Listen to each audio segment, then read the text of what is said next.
శ్రీ సాయినాథాయ నమః. ఈ సాయి పూజ వల్ల సకల కార్యసిద్ధి జరుగుద్ది. ఎంతటి కష్టమైన సమస్య అయినా సరే పరిష్కరింపబడుతుంది. మీకు ఆరోగ్యం కావాలనుకోండి, ఆరోగ్యం కోసం చెయ్యొచ్చు. వివాహం కోసం, ఉద్యోగం కోసం, ఆడపిల్లలు కావచ్చు, మగపిల్లలు కావచ్చు, ఎవరైనా చెయ్యొచ్చు. స్వగృహం కోసం కూడా చెయ్యొచ్చు. అలాగే ఐశ్వర్యం, ధనం కావాలనుకుంటారు కదా, వాళ్ళు కూడా ఈ సాయి దీక్షను చేయటం వల్ల జీవితంలో వాళ్ళ ఇంట్లో లేమి అనేది ఎప్పటికీ ఉండదన్నమాట. బాబా గారు ఆయన ఆశీస్సులతో జీవితాంతం మీకు కావాల్సినంత ధనాన్ని సమకూరుస్తారు. ఈ దీక్షని 41 రోజులు చేయాలి. ఈ దీక్ష గురువారం ప్రారంభించాలి. 41 రోజులు సాయి గాయత్రి 108 సార్లు చదవాలి. అదేవిధంగా 41 రోజులు సాయి కష్ట నివారక దశధామ స్తోత్రం, దీన్ని 11 సార్లు చదవాలి. 9 గురువారాలు బాబావారి గుడి దగ్గర కానీ ఇంటి దగ్గర కానీ 108 ప్రదక్షిణలు చేయాలి. ప్రదక్షిణలు చేసే సమయంలో ఓం నమో శ్రీ సాయినాథాయ నమః అని పఠిస్తూ చెయ్యండి. 108 అక్షింతలైన ఒక్క పలుకులు కానీ, మీకు ఇష్టమైనవి, ఆఖరికి శనగపప్పు బద్దలైనా సరేనండి, లెక్క పెట్టుకుని చెయ్యొచ్చు. గుడి దగ్గర వీలైతే గుడి దగ్గర చెయ్యండి. గుడి లేదు అనుకున్న వాళ్ళు, మీకు ఏదైనా సమస్య అయితే ఇంట్లోనే కుర్చీలో కానీ ఒక స్టూల్ మీద కానీ బాబాగారి ఫోటో పెట్టుకుని దాని చుట్టూ కూడా తిరగచ్చు. మీరు 9 గురువారాలు ప్రదక్షిణలు చేయడానికి ముందు పూజ చేసుకుంటారు కదా, రోజు చదువుకునేవి రెగ్యులర్గా చదువుకుంటారు కదా, చదువుకున్న తర్వాత ఏదైనా ప్రసాదం చేసి నివేదన చెయ్యండి.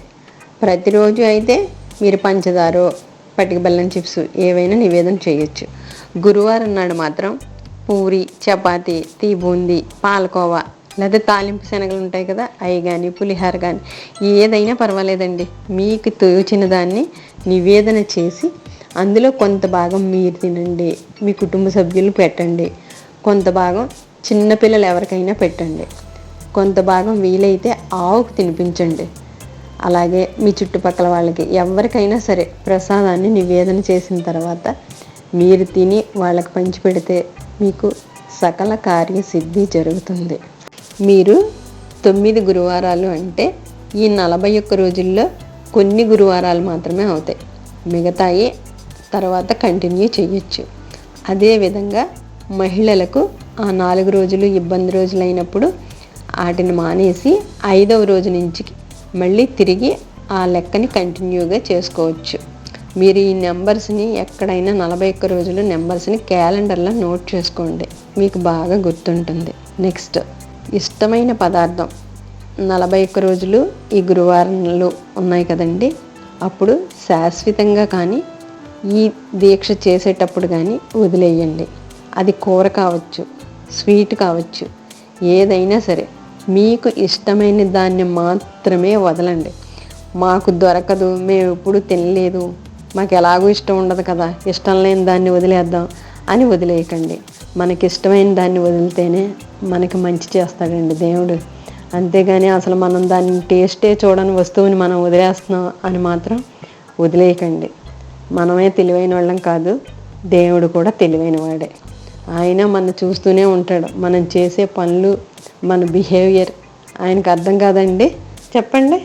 ఈ 41 రోజులు ఆచరించవలసిన మరో ముఖ్య నియమం ఏంటంటే, మధ్యాహ్న భోజన సమయంలో అన్ని పదార్థాలు మీరు వడ్డించుకున్న తర్వాత కొంచెం కొంచెం తీసి ఒక ముద్దగా చేసి బయట పెట్టండి. బయట అంటే అవుట్ సైడ్ అనమాట. మనం కాకబలి అంటాం కదా, అంటే పక్షులకి ఆహారాన్ని ఇవ్వడం.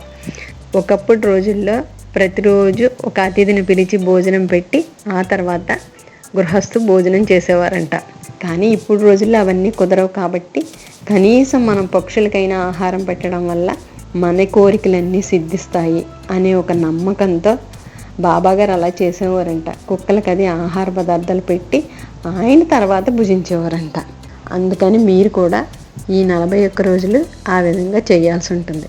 మీకు ఏదైనా అవసరం పడి ఇతర ఇంటికి వెళ్ళాల్సి వచ్చింది ఆ 41 రోజుల్లో అనుకోండి, అక్కడ వీలైతే పెట్టండి.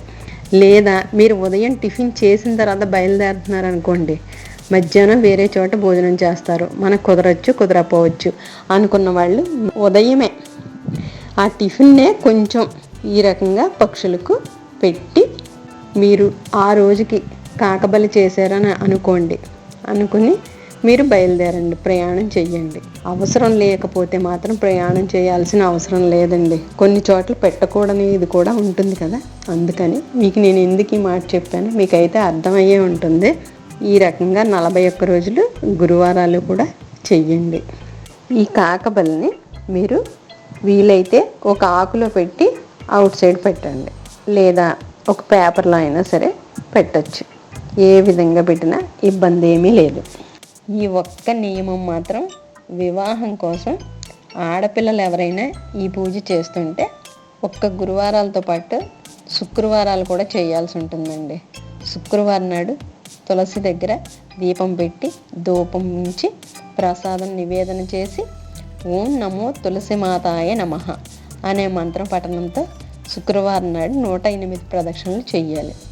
ఈ ఒక్క నియమం మాత్రం ఆడపిల్లలకు వివాహం కోసం చేసేవాళ్ళు మాత్రమే చెయ్యండి, మిగతా వాళ్ళు చెయ్యాల్సిన అవసరం లేదు.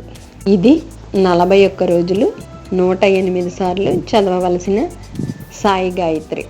ఓం సాయి విఘ్నేశ్వరాయ నమః. ఓం శ్రీ సాయి బాబాయ విద్మహే షిరిడీ పూర్తయిచ ధీమహి తన్నో బాబా ప్రచోదయాత్. ఇది సాయి కష్ట నివారక దశధామ స్తోత్రం 11 సార్లు చదవాలి. ప్రథమం సాయినాథం, ద్వితీయం ద్వారకామాయినే, తృతీయం తీర్థరాజాయ, చతుర్థం భక్తవత్సలే, పంచమం పరమాత్మాయ, షష్టంచ షిరిడీ వాసివే, సప్తమం సద్గురునాథాయ, అష్టమం అనాథనాథవే, నవమం నిరాడంబరాయ, దశమం దత్తావతారిణే. ఏతాని దశనామాని త్రిసంధ్యః పఠేన్నరః సర్వకష్ట భయాన్ముక్తో సాయినాథ గురు కృపాః. ఇలా మీరు ఇవన్నీ చదివి ఆచరించి మీ సమస్యలన్నీ పరిష్కారం చేసుకుంటారని కోరుకుంటున్నాను. నేను దీన్ని చేశాను, నేను చాలామందికి దీన్ని చెప్పాను, వాళ్ళు కూడా చేసి వాళ్ళ సకల సమస్యలు పరిష్కారం అయ్యాయని నాకు చెప్పారు కాబట్టి నేను మీకు చెప్తున్నాను. మీ అందరికీ ఆల్ ద బెస్ట్. ఓం శ్రీ సాయినాథాయ నమః.